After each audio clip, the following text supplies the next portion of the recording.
Terpilihnya Prabowo Subianto sebagai Presiden RI ke-8 bagus bagi banyak hal dalam dunia politik kontemporer kita.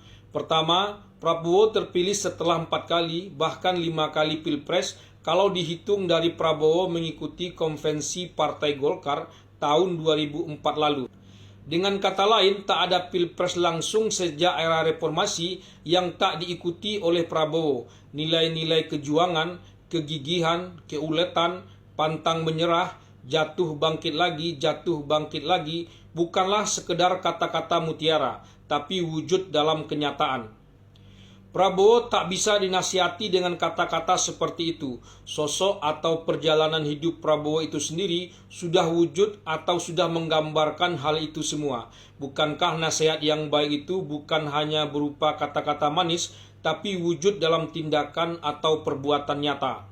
Kedua, Prabowo tak saja ingin berkontestasi merebut posisi politik paling tinggi sebagai presiden, tapi juga mempersiapkan jalannya dengan sangat baik, yaitu sejak awal menjadi anggota partai politik yakni Partai Golkar atau mendirikan langsung partai itu sendiri yakni Partai Gerindra. Prabowo tak hanya mempersiapkan jalan berupa popularitas dan elektabilitas semata, tapi juga mempersiapkan tiketnya untuk melaju di jalan itu. Prabowo tidak saja tokoh populer, tapi juga seorang perintis yang kuat yang memulai dari nol, memulai dari bawah, tak hanya melompat atau naik di tengah jalan. Ketiga, Prabowo paling mengerti dan paham dengan posisi presiden itu sendiri. Jarak antara posisi presiden dengan dirinya tak terlalu jauh, bahkan boleh dibilang sangat dekat. Prabowo tak bisa didikte, diajar, diarahkan untuk menjalani peran sebagai seorang presiden itu. Tak ada istilah shock culture bagi Prabowo. Prabowo langsung oke gas sesaat setelah ia dilantik nantinya. Tak banyak waktu terbuang untuk menyesuaikan diri, apalagi jarak waktu tersisa antara kepastian Prabowo terpilih dengan pelantikan sangat leluasa atau sangat lapang.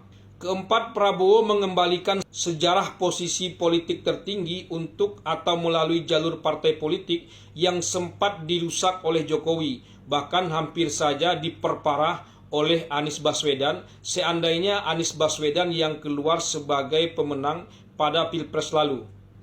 Masih mendingan Jokowi yang masih anggota partai atau bukan elit partai. Anies Baswedan bukan anggota partai, apalagi elit partai. Anies hanya melewati jalur populis dan meminjam partai untuk kendaraan semata meraih posisi politik tertinggi sebagai seorang presiden.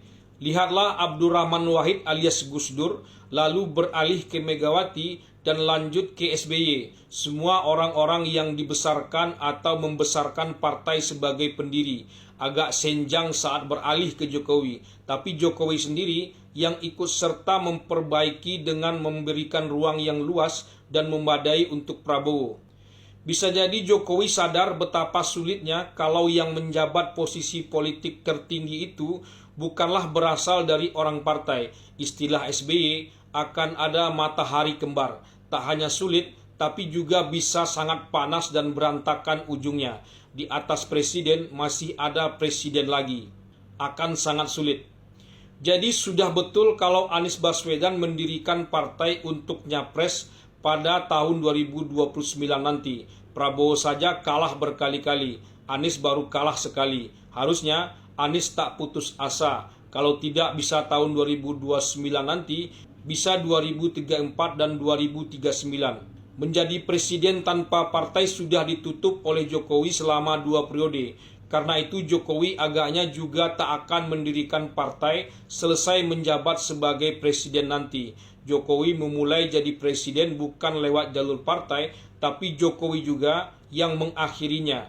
Terima kasih Pak Jokowi, meski akhir-akhir ini orang yang sewot terhadap diri makin terdengar nyaring saja.